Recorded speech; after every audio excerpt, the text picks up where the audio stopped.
Сайн мэцхан уу? Ингээд 25 оныхоо 11-ээс 15 дахь тестийг хамтдаа ажиллая. За 11.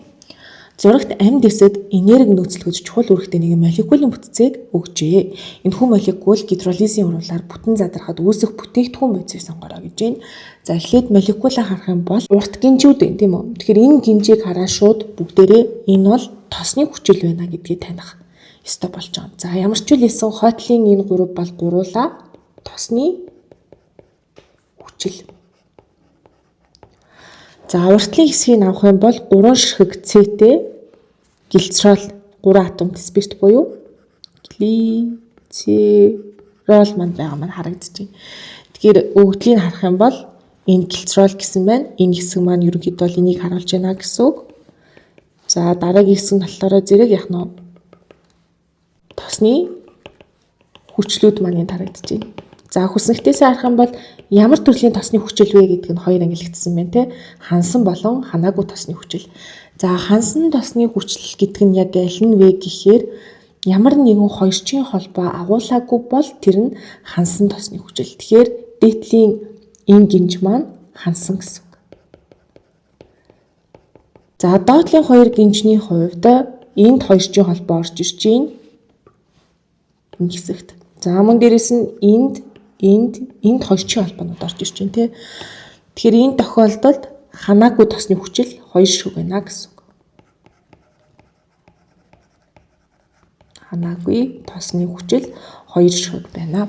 Тэгэхээр яагаад ханаагүй гэж байгаа вэ гэхээр дахиж ус төрөгчийг холбох боломжтой холбоо агуулад байна гэсэн үг хань шүү дээ тий. За глицеролын тоо 1 ширхэг байсан. Хансан тосны хүчлийн тоо маань 1 ширхэг байсан.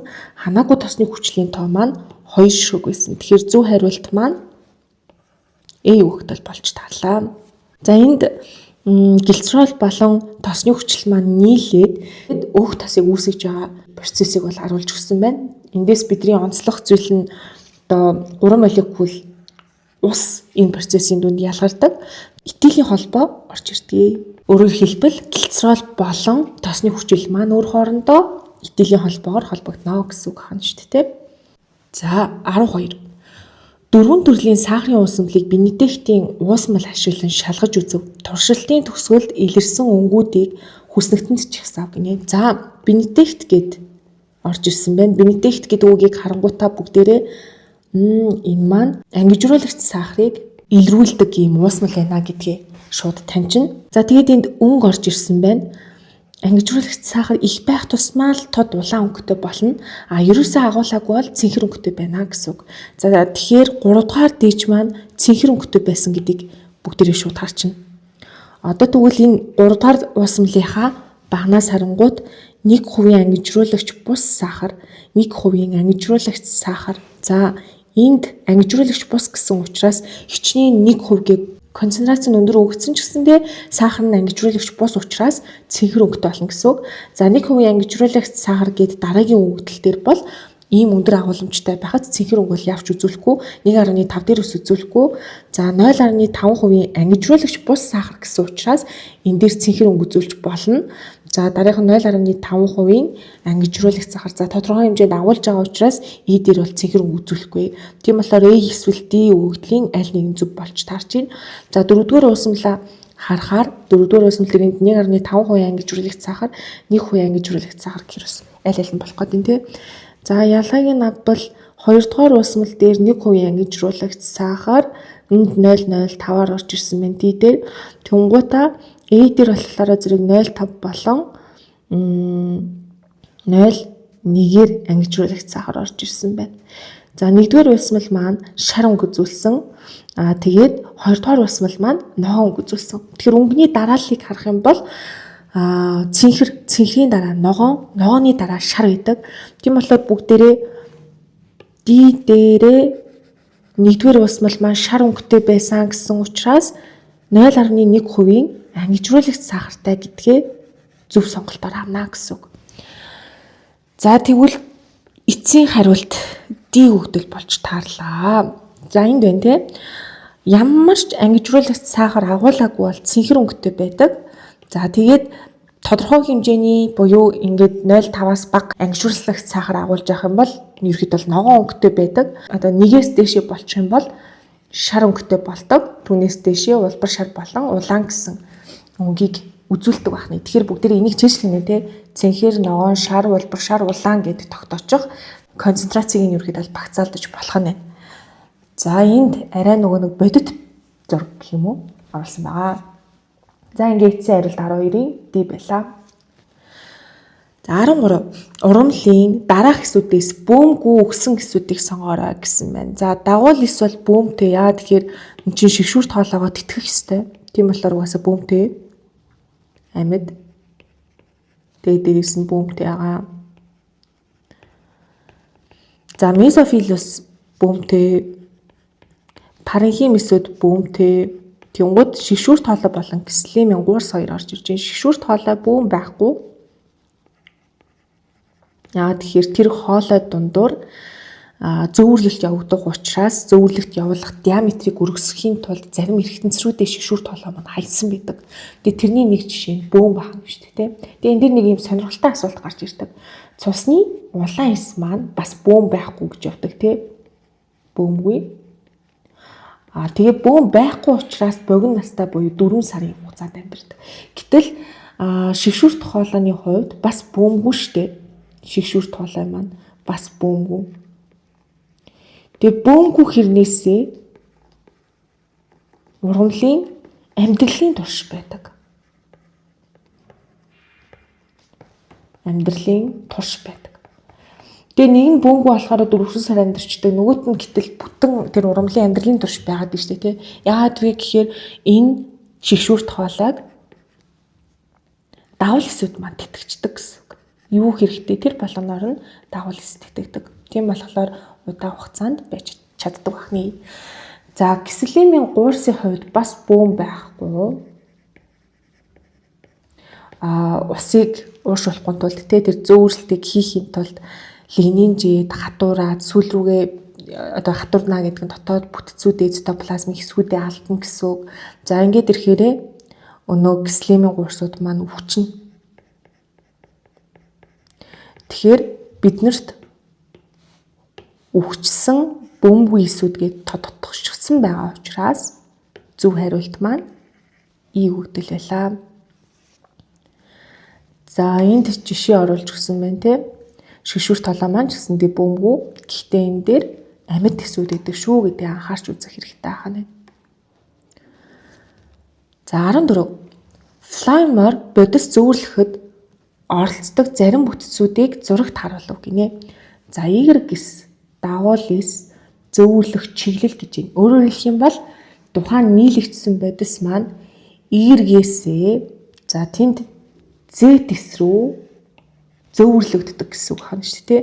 Ингэж зөвөрлөгдөө флаймын шигшүүрт толоогоор дамжаад зөвөрлөгддөг байна. За аль нь зөв бэ гэсэн байна. Энэ өгдлийг хамтдаа уншиж үзье. Флаймын шигшүүрт гуурсаар флаймын шигшүүрт гуурсаар сахарозын молекул Z эс рүү зөвөрлөгдөнө. За энэ нь бол зургандаа тохирч байна те.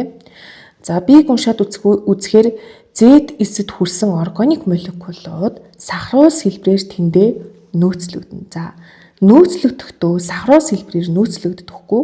Энд ямар хэлбэрээр нөөцлөгдөх вэ гэхээр цардуул хэлбэрээр нөөцлөгддөг. Иймээс B өгдөл маань худлаа гэсэн үг. За C-г аваад үзэх юм бол флаймын шигшүүрт гуурсаар бодисууд ямар ч энерги зарцуулахгүйгээр зөвөрлөгдөнө. За ямар ч энерги зарцуулахгүй гэдэг нь өөрөө худлаа болчихж байгаа байхгүй юу? Яагаад тэгэхээр энэ нь одоо идэвхтэй болон идэвхгүй зөвлөлт энерги зарцуулж хүртэл зөвгддөг. Ийм болохоор C бас худлаа болчих. За D-г аваад үзэхээр Y эс нь глюкозын молекулыг дагуул эсээр дамжуулан шигшүүрт гуурсад хүргэн. Y эс нь глюкозын молекулыг шууд глюкоз хэлбэрээр зөөхгүй л хаалта тий. Энд чинь зөөгтгийн тулд сахароос болох ёстой. За тэгэхээр D маань бас судлаа олчиж байна. E дээр Y эс бол үндэсний эс. Яг уу фотосинтез явагдаж байгаа гэж үзэх юм бол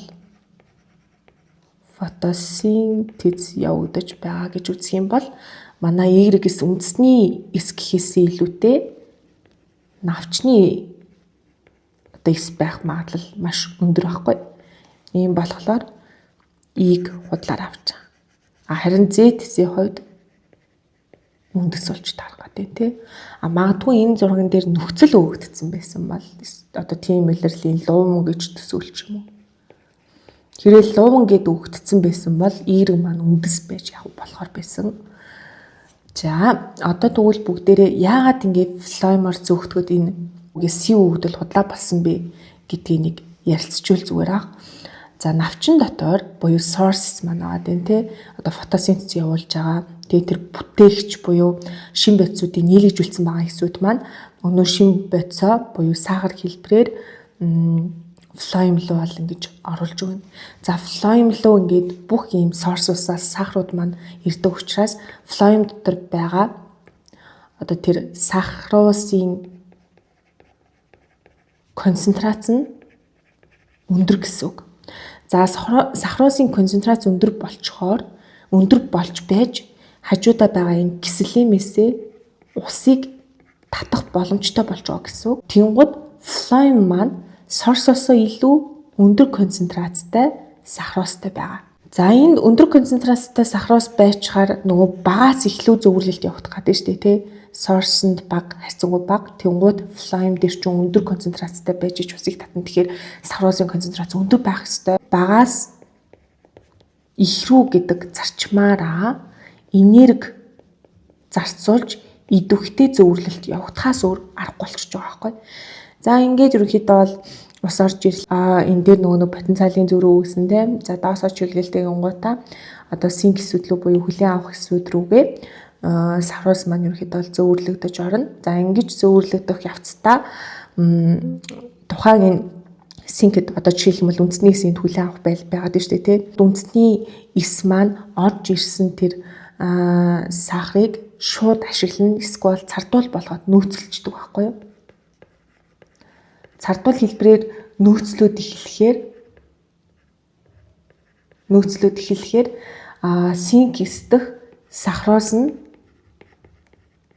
бага. Энд флоймдох нь их болчихно гэсэн үг. Ийм учраас ихээс бага руу гэсэн идэвхгүй зөвөрлөлт маань явагдана гэсэн. Тэгэхээр концентрацийн ийм ялгаатай байдлыг үүсгэснээрээ тасралтгүй ингэж эргэлдэгтэй тэр урсгал хөдөлгөөнийг бий болгож байна гэдээ ойлгочиход ерөөхдөө болно. За онцлог бас нөхцлүүд байгаа. Жишээлх юм бол хэрвээ манай синкс маань чихрийн нишингийн хувьд ч юм уу те одоо боловсрож байгаа жимс ч юм уу тийм нөхцлүүдэд ерөөхдөө флоймоос илүү их хэмжээний сахаруулсыг агуулж тарах гэдэг байна да. Тэгэхээр энэ тохиолдолд энерги зарцуулж флоймоос сахаруулсаа авах шаардлагатай болно гэсэн. Тэгэхээр ямар нөхцөлийн аль хэсэгт явагдаж байгаа хаана концентрац нь илүү их байгаад байгаа юм бэ гэх зэрэг маш олон хүчин зүйл маань нөлөөлдөг байна. Тиймээс шууд зөвхөн идэвхтэйгээр зөвхөн идэвхгүйгээр зөвөрлөгдөн гэж төлширч болохгүй гэсэн. За 14-ийн зөв одоо хариулт флоймын шигшүүрт гуйсаар сахаруулсан молекулууд Z-с рүү зөвөрлөгдөнө гэдэг маань зөв боллоо. 15. Хос үрийн талт ургамлын эрхтнүүдийн хөндлөн огтлыг харуулв. За NAFG шүүнсэн дээр киселемийн байршлыг зөв тодорхойлох шаардлагатай болж шүү дээ. За энэ аягүй сонирхолтой. За яагаад сонирхолтой болж ийн вэ гэхээр манай одоо навчны хөндлөн за навчийг ярихаас өмнө эхлээд хэдүүлээ үндснээсээ хөөчүүл зүгээр. Тэгвэл үндсэн дээр киселем төвдөө байгаа. Энэ нэмэх тэмдэгтэй байна. Тэгэхээр хос талтны үндэс илж тарах гэдэг тийм. За 6 дугаартай нь киселем, 5 дугаартай нь флойм болж таарсан. За үндсэнд төв хэсэгтээ киселем барьсан байгаа. Тэгэхээр цаашаага ишлүү орохоор угаасаа төвдөө киселем нь байгаа шүү дээ. Тийм болохоор манай киселем яг энэ дотор талынх нь дамжуулах багцны дотор талын хэсэг маань киселем нь болно гэсэн үг. За тэгвэл 4 дугаартай маань киселем харин 3 дугаартай маань флойм болж таа. Тэгэхээр гадна талын хүрээнд нь флойм барьсан маа. За тэгвэл навчны хувьд одоо яах вэ гэж.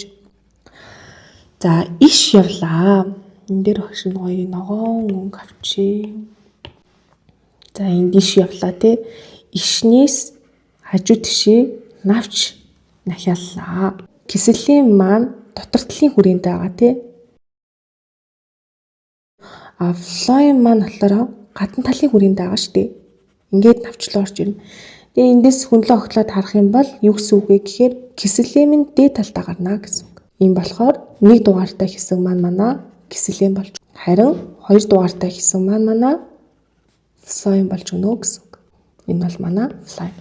За одоо дугаарлалтандаа тохирсон өгдлөө хэдүүлээ сонгоё те. Навчин дээр 1 дугаартай энд кисэлэмийг сонгороо гэсэн. Навчин дээр 1 дугаартай кисэлэм. За ишин дээр 4 дугаартай кисэлэм. Үндсэн дээр 6 дугаартай кисэлэм гэхээр зөв хариулт маань D болж тарлаа. Иймэрхүү дасгал дээр бидний ерөөсөө ажиглах ёстой зүйл нь чамд нэг талтны хөндлөн огтлол өгсөн юм уу? Хос талтны хөндлөн огтлол өгсөн юм уу те? Саяны жишээн дээр бол манад хос талтны хөндлөн огтлол өгдлөө шүү дээ те. Тэгэхээр хос талтны хувьд үндэс маань төвдөг кисэлэм захта флоем барилж өгдөг онцлогтой. За ишний хөндлөн огтлол хос талтных нөгөө жигд ийм хүрээ үүсгэсэн эмх цэгцтэй барилттай байдаг.